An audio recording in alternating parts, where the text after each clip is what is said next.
Raiders Patriots. That's one you got over me. I would say you went 12-4 this week. I went 10-6. Okay. I Um, went Raiders. you You went know why I Raiders. went Raiders, though? Why did you go Raiders? I don't remember. Amari Cooper retired. That was it. That was it. That was it. Because the That whole was time exactly why. I always forget who I pick. And the whole time I was watching this game, I was like, fucking Patriots are losing. I'm about to fucking lose pick. And then I go, no, fucking Amari Cooper retired. Boo. Makes sense. Amari But Cooper retired. this is one of those games where it's two teams who you don't have true expectations for either. Like with the Bengals, we know where they should be. We know where they want to be. We know where they can be. We have expectations for them. A performance like that says a lot. Between these two teams, we have no fucking clue where they're supposed to be, where they could be. I don't fucking know how good Geno Smith and the Raiders are going to be, but I also don't know how bad the Patriots are. Well, here's the thing. I'll say, like, with the expectations that I like, no matter how bad or no matter how you feel about the Patriots, at least I had certain expectations for Drake May. Of course. Obviously, or just the Patriots in total, like the moves they're making this offseason, how they were gassing out Mike Vrabel as their new coach. I was interested.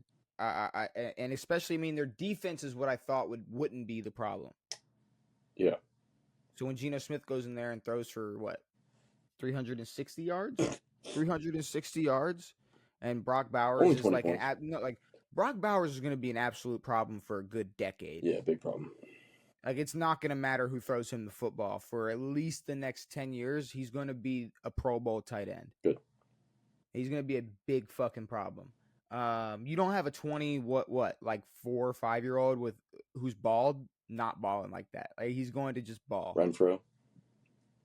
Who? Hunter Renfro. He kind of fizzled out, but that's because he didn't. You got to commit to the baldness. You got to cut You're it right. all off. Brock cut it all off. Bald mama. You got to exactly. You have to commit. You got to cut it all off. You can't play this fucking half and half bullshit.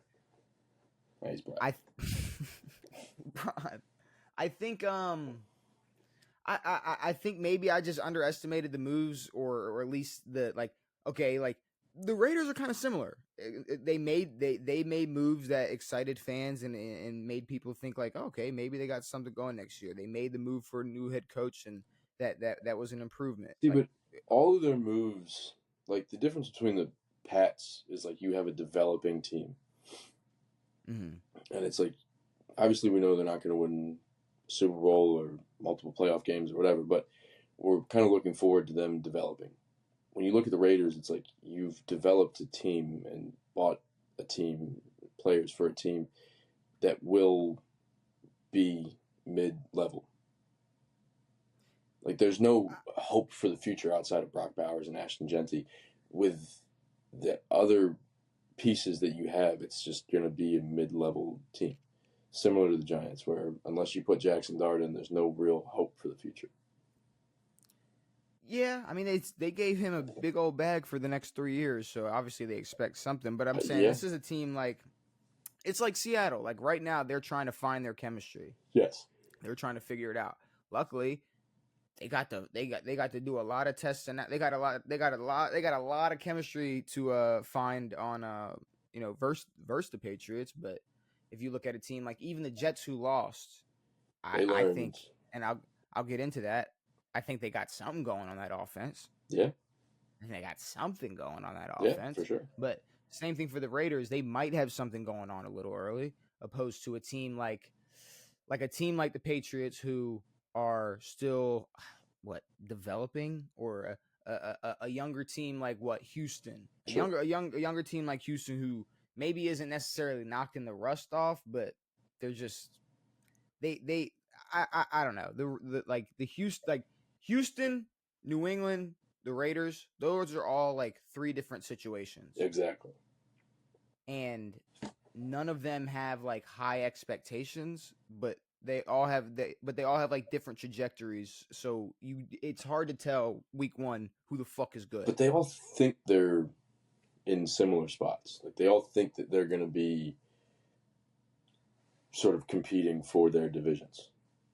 Well, yeah, and that's absolutely not the case. Exactly. The Jets aren't winning their division. Patriots absolutely not. Raiders absolutely not. Yeah. But the Raiders in The 3 years Texans. are going to look a lot different.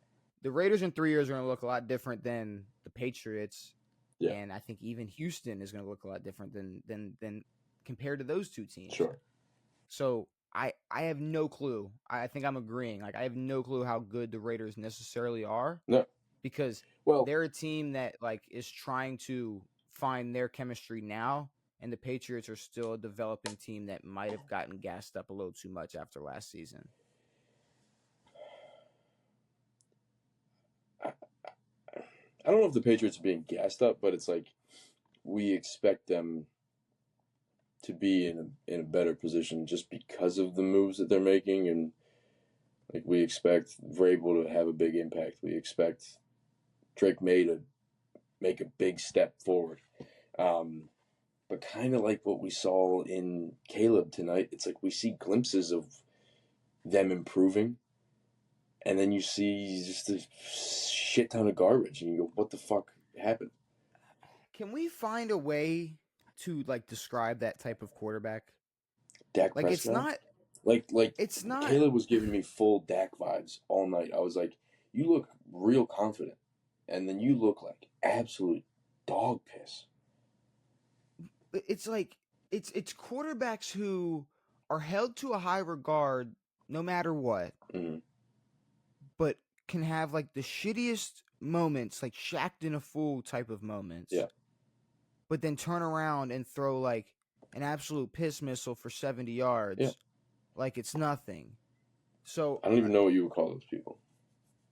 I mean even like Justin Fields, like okay, one day he looks like a fucking top whatever dual threat quarterback. Sure. And then the next The next day day he's a he's getting janitor. benched for Russell Wilson. Yeah, So I don't because I can't even say those are mid quarterbacks because that's not a mid quarterback. You're trying to make them a franchise guy, so he can't be mid. yeah. Well, It's and not. We can't consider him mid.